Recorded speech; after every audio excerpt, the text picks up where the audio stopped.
할렐루야. 오늘 말씀은, 오늘 금요일이네요. 금요일 말씀은 마태복음 12장 1절부터 21절까지 있는 말씀인데요. 어제 11장 마지막에 예수님께서 수고하고 무거운 짐진 자들아 다 내게로 오라. 내게로 오면 너희가 안식을 얻고 쉼을 얻으리라. 이렇게 말씀하셨는데 아마 이 마태가 11장 마지막에 안식에 대해서 이야기했으니까 그 다음 장에 이 안식일 문제로 일어나는 내용들을 이렇게 연결해서 우리에게 보여주는 것이 아니겠는가 하는 그런 마태의 의도가 있지 않았겠나 하는 생각을 해보게 됩니다. 뭐 이 내용은 우리가 잘 아는 내용이지요.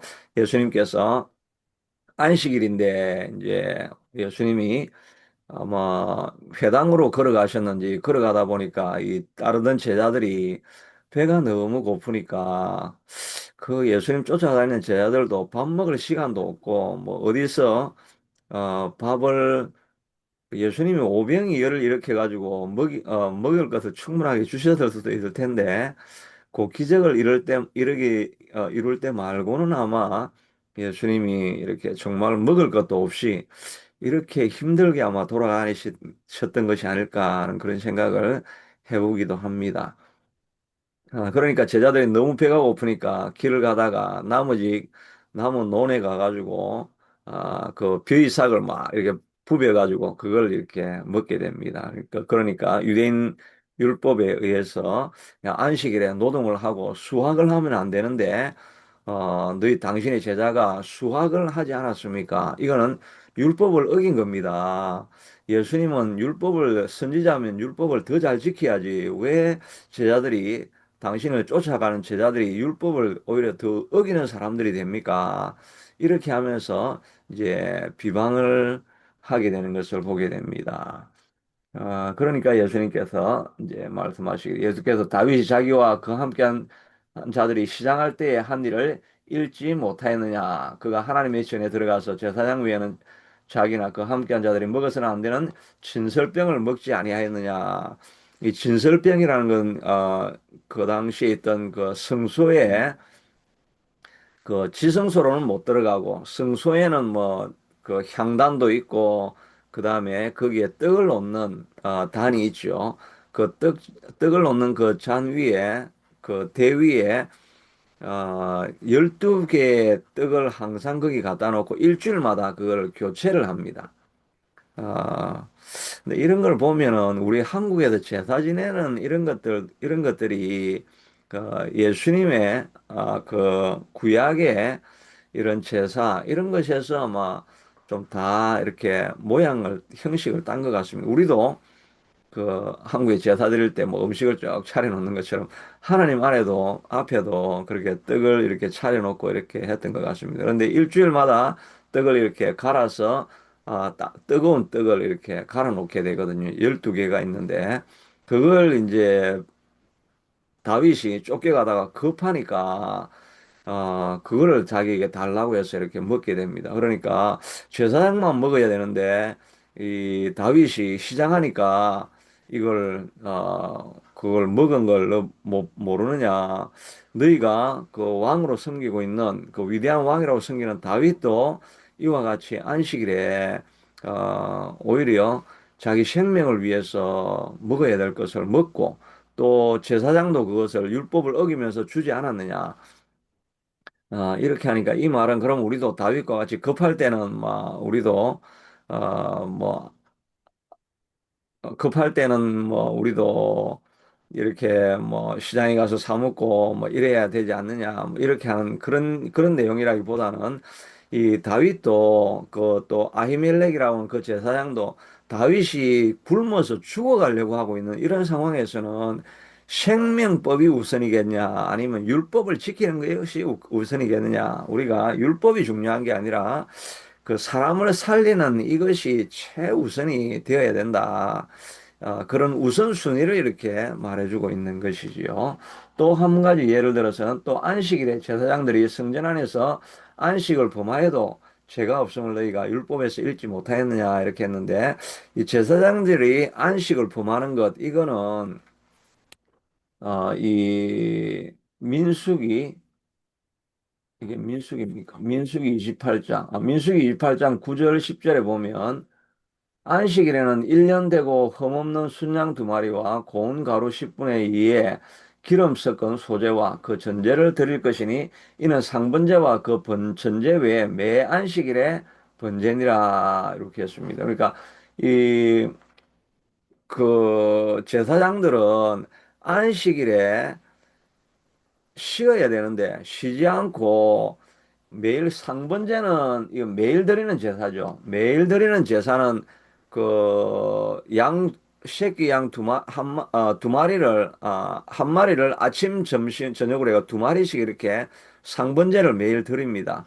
그러니까 안식일에는 이 상번제도 계속 드리고 그리고 또 안식일에는 순양 두 마리 하고 그다음에 고운 밀가루 10분의 2 하고 기름 섞은 이 음식을 만들어 가지고 그 전제로 드릴 것이다. 그러니까 안식일에는 일을 더 많이 해라. 이렇게 이야기를 하고 있으니까 안식일에 뭐 노동도 하면 안 되고 움직이지도 않아야 되고 뭐 요즘 현대인들은 유대인들은 엘리베이터 버튼도 자기가 누르면 안 되니까 옆집 사람 데려와 가지고 엘리베이터 버튼 누르라고 하고 뭐 이렇게 하는데 노동을 하면 안 되는데 왜 제사장들은 율법을 가장 먼저 지켜야 될 제사장들은 오히려 안식일 날 더 많은 노동을 하고 그러면 번제를 드리려면 그 양을 잡아야 되고 가죽을 벗기고 피를 빼고 그거를 뭐 각을 떠야 되고 하면은 얼마나 많은 노동이 됩니까? 그러니까 이 노동을 하는 것은 그러면 그 제사장들도 그 율법을 범한 것이냐?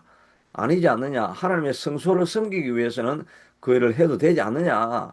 이렇게 예수님께서 반론을 제시하고 있는 것을 보게 되죠. 저도 어제 이 본문을 읽다가 그 우리 목회자들은 주일날이 제일 바쁘지 않습니까? 토요일 뭐 밤에 설교 준비해가지고 아침에 일어나가지고 뭐 잠도 못 자고 주일날 아침이 되면 저도 제일 머리가 아픕니다. 머리가 아프고 어떤 목회자는 목회자가 내가 저도 목회하겠습니다 이렇게 신학교 가겠습니다 그렇게 하니까 가는 건 좋은데 야 너 토요일 저녁이 되면 꼭 너 그냥 항상 자살하고 싶은 마음이 충 넘치게 될 것이다. 그러니까 목회자들이 설교가 할 말이 막 어떤 데는 떠오르면 되는데 강단에는 써야 하는데 할 말이 하나도 안 떠오르는 때가 있습니다. 이게 무슨 말을 해야 될지 정말 깜깜할 때가 있습니다. 그럴 때는 정말 이거 어떻게 해야 되나 그렇게 될 때, 그렇게 어떤 데는 뭐 진짜 밤을 새서 준비하기도 하고, 저는 뭐 밤을 새본 적은 없지만, 그렇게 막 고통스러울 때가 있죠. 그러면은, 야, 정말 이게 주일이 안 왔으면 좋겠다. 이런 생각이 들 때가 참 이렇게, 많을 때가 있죠. 근데 어떤 때는 정말 말씀을 전하고 싶을 때는, 할 말이 가득할 때는 막 정말 빨리 예배가 왜 시작이 안 되나. 이런 때가 있기도 한데, 여하튼 그렇게 아침에 일어나면 뭐 정신이 하나도 없고 그렇게 항상 긴장돼 있고 이런 때가 있습니다. 그리고 나서 이제 그러니까 그 설교하고 이렇게 하는 게 목회자는 엄청난 노동이죠. 제일 노동을 많이 하는 날이 주일입니다. 그러니까 저도 야 이거 주일날 쉬는 게 아니라 이렇게 노동을 많이 하니까 이게 뭔가 잘못된 게 아닌가 이랬는데 어제 이렇게 설교하다가 이 본문을 찾아보니까 본문에 이제 이 안식일 날 목회자는 원래 이렇게 더 바쁘게 하기로 돼 있는 거구나. 근데 이게 안식일을 범하는 게 아니고 이렇게 하는 거다 이렇게 돼 있으니까 그리고 예수님이 직접 말씀하시고 제사장들이 성전 안에서 안식을 범하여도 죄가 되지 않는다고 하니까 목회자가 이 주일날에 더 많이 일을 하는 거는 뭐 원래 정해져 있는 일이구나 하는 그런 생각을 알고는 있었는데 이런 게 어떻게 되는 건가 근데 이게 본문을 딱 들어가지고 말씀해 주시니까 이런 해방감을 누리게 되는 거죠. 그래서 이 하여튼 이 모든 말씀이 뭡니까? 율법의 본질은 생명을 살리고 이웃을 사랑하고 하는 여기에 본질이 있는 건데 이 본질이 생명법이 우선하는 것인데 이 율법을 지키려고 하는 이 하위법을 지키려고 하는 그게 율법을 범하는 것은 아니다.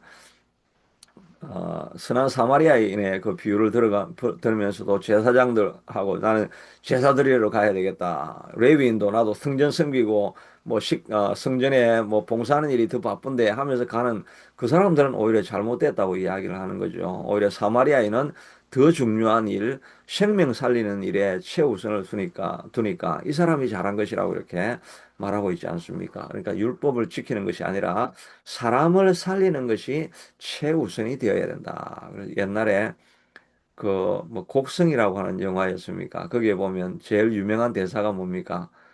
뭐가 중한디 뭐 이렇게 죠. 저는 그 영화를 본 적은 없지만 하여튼 그 대사는 우리가 모든 사람이 알고 있지 않습니까? 인간적으로도 볼 때도 사람 살리는 것이 더 중요하지 무슨 뭐 다른 거래관계 이런 게 중요하냐.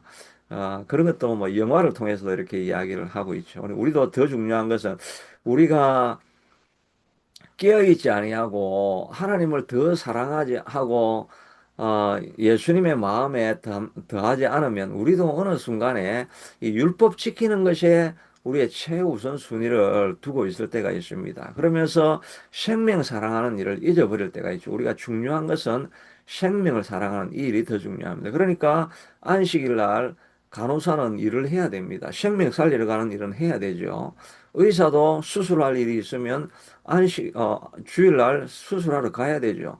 그래서 소방차가 가는데 막 불이 났는데 오늘 주일이니까 나는 소방서 일을 안 합니다. 이러면 사람이 죽는데 그런 게 아니라 소방서는 그 주일날이 되면 달려가서 불을 꺼야 되는 게 맞는 일이죠. 그러니까 생명법이 우선돼야 된다는 것을 예수님이 우선 먼저 말씀해 주시고 있습니다. 그래서 그 본문을 들어서 나는 자비를 원하고 제사를 원하지 아니하노라. 예수님이 하나님이 원하는 건 자비지 사람 살리는 일이지 율법 지키는 이것이 우선이 아니다라고 하는 말씀을 또 호시아 6장 6절에 있는 말씀을 들어서 예수님이 다시 설명해 줍니다. 그리고 이제 회당에 들어가서 일어난 또 동일한 내용인데 손 마른 사람이 나와 가지고 있으니까 이 바리새인들은 이걸 이용해 가지고 예수님을 책 잡으려고 이 손 마른 사람을 안식일날 고쳐줘야 됩니까? 라고 하니까, 야, 너가 양 한 마리라도 구덩이에 빠져가서 죽어가고 있으면 너 안식일에 너 건지지 않느냐? 하물며 양보다 더 귀한 사람이 죽어가는데 어떻게 안 살릴 수 있느냐? 생명이 우선되는 일이다. 라고 하면서 예수님께서 고쳐주시는 그런 내용들이 이렇게 나오는데, 여하튼 율법의 정신은 생명을 살리고 이웃을 사랑하고 하는 여기에 모든 것이 율법의 완성이 있는데 사랑은 버리고 율법만 지키고 있는 것은 그것은 예수님의 뜻이 아니다라고 하는 것을 알 수가 있습니다. 그러니까 우리가 어떻게 하든지 사람 사랑하는 일, 사람 살리는 일에 우리의 마음이 모아져야 되는데 우리가 예수님을 만나지 못하고 예수님의 사랑과 은혜를 자꾸 경험하지 못하면 우리도 어느 순간에 이 율법적인 사람이 되어져 가는 것입니다. 은혜 받지 못하고 교회 오래 다니는 사람이 제일 위험한 사람이죠. 그 사람은 율법으로 잣대를 다 채다 보니까 결국은 목회하는데 엄청난 어려움을 가져오게 되는 사람이 우리 모두가 될 수 있는 거죠. 목사도 은혜 받지 못하고 설교하고 예배하고 이러다 보면 자꾸 정죄하는 설교가 나오죠. 그러니까 어찌하든지 우리가 하여튼 하나님이 도와주셔서 불쌍히 여겨주셔서 하나님 우리 꼭 은혜를 주십시오. 내게 은혜를 받고 내가 위로를 받고 내가 하나님으로부터 오는 사랑을 경험해야 사랑을 나누어 줄 수 있는데 내가 은혜를 못 받으면 어떻게 내가 양식을 나누어 줄 수 있겠습니까? 이런 마음을 가지고 하나님도 오늘도 은혜를 주십시옵소서 그렇게 우리가 구하는 우리가 되어야 할 것입니다. 이 생명을 살리는 일, 그러나 또 우리 안식일에 사실은 뭐 우리 안식일에 옛날에는 어떻게 했습니까? 박윤서 목사님이라고 하는 유명한 한국의 신학자이고 또 제가 다니는 신학교를 세웠던 설립하셨던 분이죠.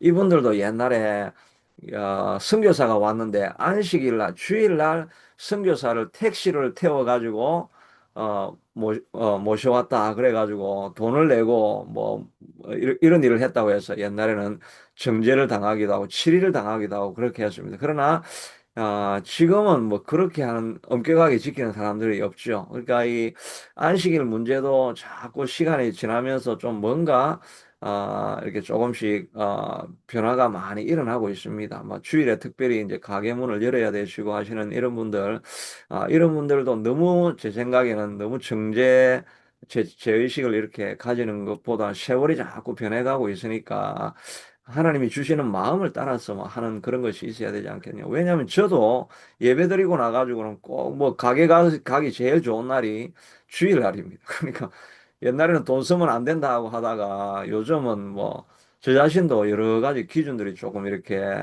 애매해져 가고 하는 이런 상황들이 있는데 하여튼 우리가 그 상황에 따라서 뭐 다른 분들은 이게 이제 이렇게는 아마 이야기하지 않을 것 같은데 하여튼 그런 문제들에 대해서는 하나님의 은혜를 구하고 다 가는 면도 좀 필요한 면이 있지 않는가 하는 그런 생각을 해보게 됩니다. 그렇게 이렇게 예수님께서 오히려 손 마른 자들을 구하고 이렇게 사랑을 자꾸 베푸니까 바리새인 나가서 어떻게 하여 예수를 죽일까 의논하거늘 예수님이 선한 일을 자꾸 하고 안식일을 예, 본질에 대해서 이야기를 하고 이렇게 이야기를 할 때에 반드시 하나님의 뜻을 따라서 이야기를 하게 되고 본질적인 이야기를 하게 되면 반드시 대적이 일어나게 되죠. 느헤미야가 일어나서 성전을 회복하려고 하고 다니엘이 말씀으로 살아가려고 하니까 대적들이 일어나가지고 어떻게 하면 죽일 수 있을까?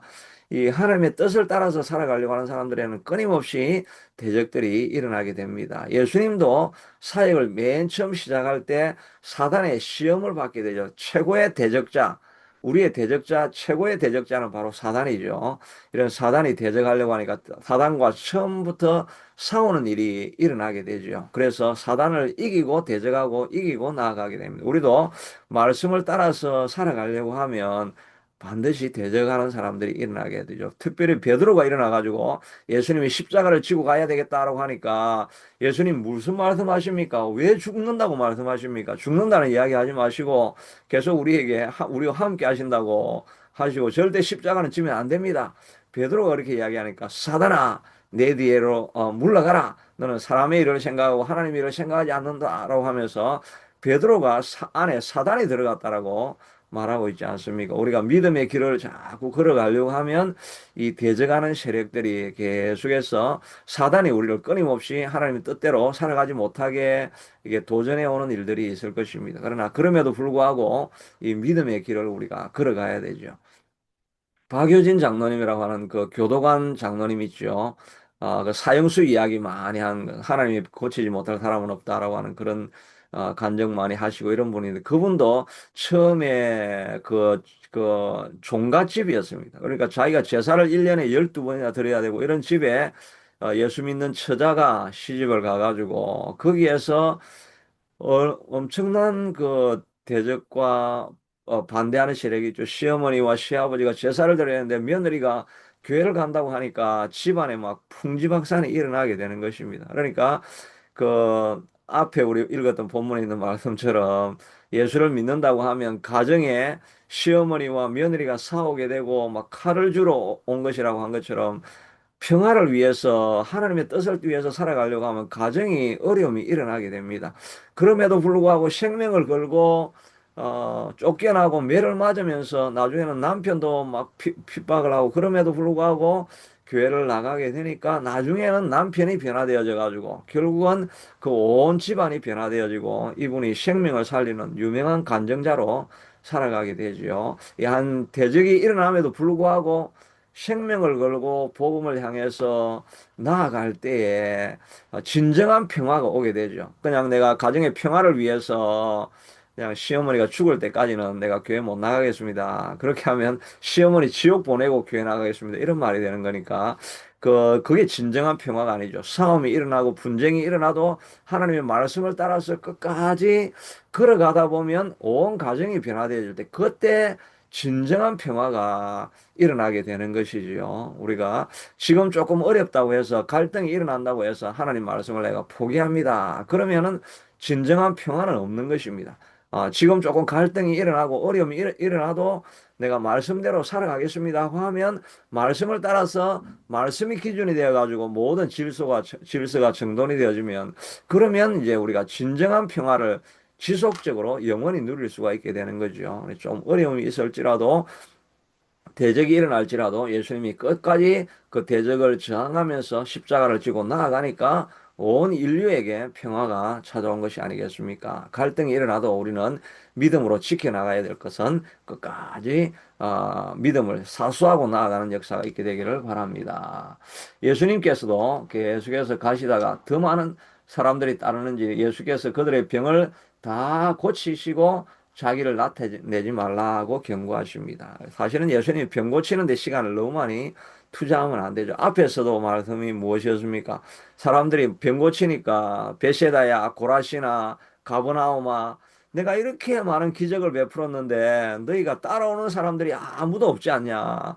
그러면서 예수님께서 한탄을 하시면서도 또 이 딸 바보가 되는 것처럼 이 사랑의 바보가 되어 가지고 또 앞에 고난 당하는 사람을 보니까 안 고쳐줄 수가 없는 것입니다. 그러니까 고쳐놓고 야, 너 고쳐줬다고 이야기하지 마.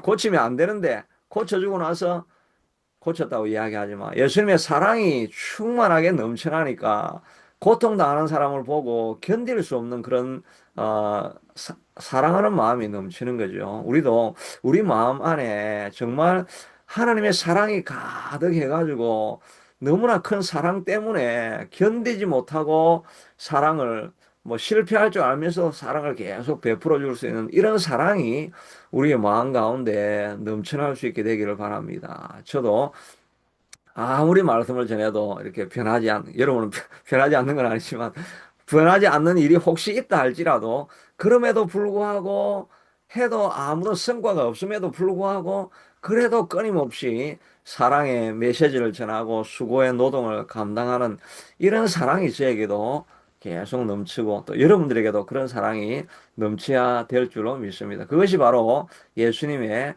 사역이고 헌신이지요.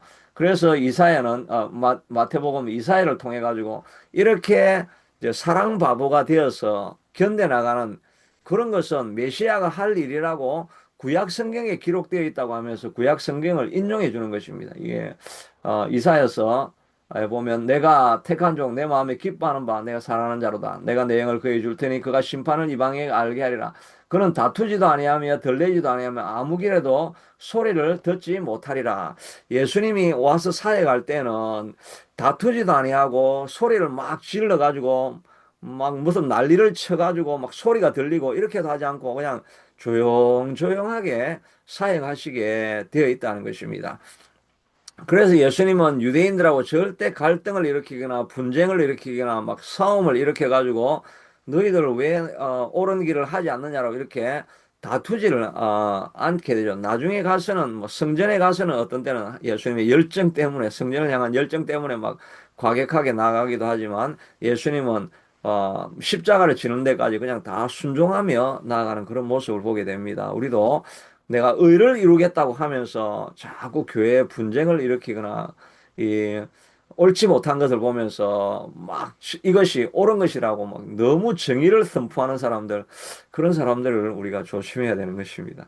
우리 마음에 정의가 있지만 그러나 갈등을 일으키면서 나아가는 것이 아니라 그냥 인내하고 기다리고 더 많이 기도하면서 하나님이 변화시켜 주기를 기다리고 하는 그것이 우리가 가야 될 이런 사역이죠. 마음 막 그 옳지 않은 것을 볼 때 입에서 그냥 말이 막 나오려고 하는데 하나님 내 입술을 다스려 달라고 하면서 겸손하고 인내하고 참으면서 더 많은 시간을 문제를 볼 때마다 더 많은 시간을 기도하면서 기다리면서 보내는 다투지도 않고 들리지도 아니하고 소리가 들리지 않게 숨어서 헌신하고 있는 이런 모습들이 바로 예수님이 가신 사역이고 우리가 가야 될 사역이기도 하죠. 또 예수님은 상한 갈 때 실패한 자들을 꺾지 아니하시고 꺼져가는 심지도 꺼져가게 아니하시고 심판의 날 때까지 기다리는 이것이 예수님의 사역이라고 하십니다. 갈 때도 꺾지 아니하시고 꺼져가는 심지도 끄지 않습니다. 우리가 실패하고 낙심하고 낭망하는 자리에 있다 할지라도 예수님은 그런 사람들을 보고 야 너는 이제 뭐 다 됐다. 너는 지금 너무 약하니까 너는 이제 제쳐두고 구제할 수 없으니까 그냥 내가 다른 바쁜 일을 해야 되겠다는 것이 아니라 꺼져가는 심지라도 그라사인 그 광인에게 찾아가 가지고 뭐 정말 뭐 포기할 수밖에 없는 그런 상황일지라도 그 한 사람을 찾아가서 끝까지 살리는 것이 예수님의 사역이지요. 우리도 결코 포기하지 않는 것이 필요합니다. 그러니까 이 예수님은 하나님은 포기하지 않게 않으려고 하니까 어떻게 하든지 사람을 독려하고 격려해가지고 다시 일어서라고 끊임없이 우리에게 도전해 주시는 것이 예수님의 사역입니다. 그러니까 예수님의 열심이 있는 거죠. 아, 하나님도 열심을 낸다는 본문들이 많이 나옵니다. 남은 자는 예루살렘으로부터 나올 것이며 피하는 자는 시온산에서부터 나오리니 여호와의 열심이 이 일을 이루리라. 이거는 열왕기하 몇 장, 열왕기하 몇 장 30절은 모르겠는데 하여튼 열왕기하에 나오는 31절입니다. 이거 올라가려고 하니까 시간이 걸리니까. 하나님도 여호와의 열심히 이 일을 이루리라. 히스기야 왕 때 이야기인데 바벨론이 와가지고 공격해가지고 뭐 다 죽을 수밖에 없는 그런 상황입니다. 그런데도 히스기야가 기도하니까 하나님께서 예루살렘에서부터 너희가 피하게 될 것이고 피하는 자는 시온에서부터 나와가지고 이 전쟁에서 이기게 될 것인데 여호와도 하나님도 열심을 내어서 이 일을 일으키시리라. 바벨론에게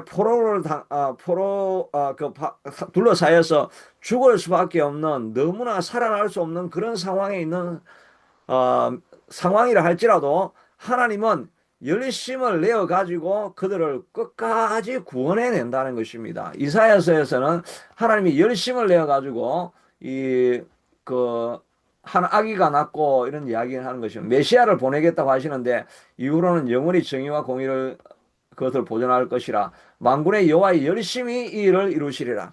이스라엘 백성들이 그렇게 내가 우상 섬기지 말라고 하는데 우상을 끝까지 섬겨가지고 바벨론이 공격해오고 아수르가 공격해오고 막 나라가 다 망하고 이렇게 하니까 이스라엘 백성들이 우리는 망했다, 우리는 끝이다, 우리에겐 소망이 없다 이렇게 할 때도 하나님께서 아니다, 내가 정의와 공의를 일으킬 한 아기를 보내줄 텐데 메시아를 보내어가지고 너희를 다시 살리고 죄를 사해주고 영원한 나라에 이르게 하는 이 일을 내가 반드시 이루어내고야 말겠다라고 하는 하나님의 열심으로 이 일을 이루시겠다라고 말씀해 주시고 있습니다. 하나님도 이렇게 열심을 내어서 일하는데 우리가 게을러 누워 있을 수가 있겠습니까? 우리도 절망하는 자리에서 누워 있는 것이 아니라 하나님의 열심을 가지고 우리도 다시 일어나야 되겠다. 하나님도 열심히 일하는데 내가 오늘 날씨가 엄청 춥다고 내가 쉴 수 있겠느냐? 이렇게 쉴 수가 없다는 것입니다. 바울도 이 고린도 후서 11장 2절에 보니까 내가 하나님의 열심으로, 하나님도 열심으로 일하시니까 너희를 위하여 내가 열심을 내노니 내가 너희를 정결한 처녀로 한 남편인 그리스도께 드리려고 중매함이로다. 이 바울도 하나님이 이렇게 열심히 일하니까 나도 열심으로 너희들이 순결한 신부로 남을 수 있게 되도록 너희들에게 복음을 전할 뿐만 아니라 너희들이 거룩하게 성장해 갈 수 있게 되도록 내가 날마다 중보기도 하며 또 너희들에게 말씀을 전하며 너희들을 위해서 수고하고 헌신하는 것을 내가 결코 멈추지 않으리라고 하는 이 열정을 가지고 일하겠다고 말하고 있습니다. 저도 정말 이렇게 중매하는 자, 이 성도들이 온전하게 자라가지고 거룩한 하나님의 신부로 설 수 있을 때까지 실망하거나 낙담하거나 주저앉아 있지 않게 하도록 일어나서 분투하며 열심을 내어가지고 준비할 때 하나님 오늘도 이 말씀을 잘 준비해서 듣는 사람들이 낙심한 자리에 일어서게 하시고 죄를 떠나게 하시고 하나님의 길로 나아갈 수 있게 하도록 하나님 이들을 일으킬 수 있는 능력을 주시고 열심을 주시고 이런 마음으로 저도 매일 선포하며 나아가야 되지 않겠습니까? 항상 그렇게 하지는 못하지만 하여튼 하나님도 열심히시고 또 중매하려고 하는 이 바울도 열심히시고 또 성도도 열심을 내어서 오늘 하루도 넘어질 자리에서 다시 일어서서 분발하여서 앞으로 전진할 수 있게 되기를 바랍니다. 열심히 일하는 모습이 하나님이 기뻐하시는 모습인데 최선을 다해서 열심으로 살아가는 저와 우리 모두가 될 수 있게 되기를 축복합니다. 하나님, 아, 바리새인들은 본질을 알지 못하고 형식만 따르려고 할 때에 본질의 진정한 메시지를 전하면 반대하는 세력들이 많이 일어나게 되는데 그럼에도 불구하고 하나님은 멈추지 아니하시고 예수님은 멈추지 아니하시고 생명을 구하고 살리는 일들을 계속해 나가시고 계시는 모습을 보게 됩니다. 상한 갈 때도 꺾지 아니하고 꺼져가는 심재도 꺾지 아니하시면서 열심을 가지고 우리를 구원하여서 하나님의 의로운 자리로 나아가기를 위해서 온 생명을 다하여서 주님도 헌신하고 계시는데 우리도 주님의 열심을 가지고 이 땅을 살아나가서 이 땅을 거룩한 땅으로 만들고 우리도 열심으로 거룩한 신부로 서기 위해서 열심을 낼 수 있게 하시고 우리에게 맡겨진 사명 열심을 다해서 감당할 수 있는 우리가 다 되게 하여 주시옵소서. 오늘 하루도 열심으로 살아서 귀한 열매 맺는 우리가 될 수 있게 되기를 축복합니다. 이 모든 말씀 예수님 이름으로 기도드리옵나이다.